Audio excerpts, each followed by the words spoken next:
So tonight, a little something different for Veterans in Focus. This story is about a member of the Navy who is still on active duty. Well, last week, she gave her teenage sons really something to remember. Our Greg Chandler joins us now live in the studio with their story. Hey, Greg. Yeah, Pat, Petty Officer Candace Dixon is less than a third into a nearly 3-year deployment to Bahrain. That's more than 8,000 miles away from Flower Bluff High School. But she wasn't going to let that distance come between her and a big surprise for her sons and nephew.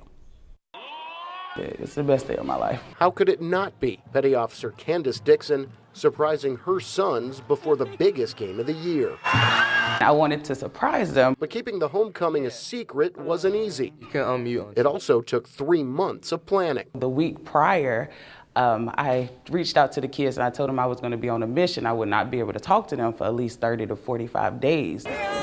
Dixon hid in the parking lot for nearly an hour before making her appearance. The misdirection worked. Her sons, senior Johnny and freshman Cameron, could hardly believe their eyes. Their mother, not 8,000 miles away, but mere yards. We were thinking like she's on some top secret mission. Like, we really believe in this.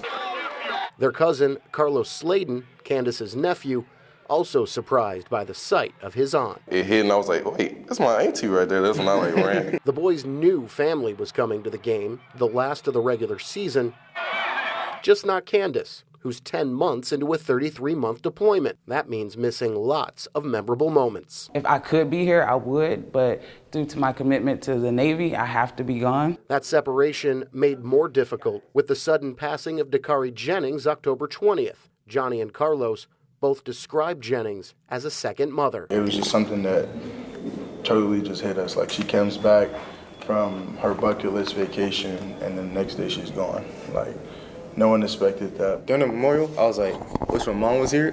And I know where she came, so it's really a shocker. That shock had barely faded when Candace had to go back. Her visit only a week, but enough to keep her going until the next time she comes home. Any second, any minute, any hour with them is priceless.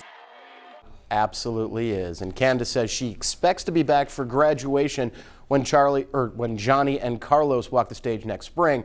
And next year, Johnny heads off to college to play football at Virginia Tech. He says there are relatives nearby he can turn to if he needs until Candace is home for good.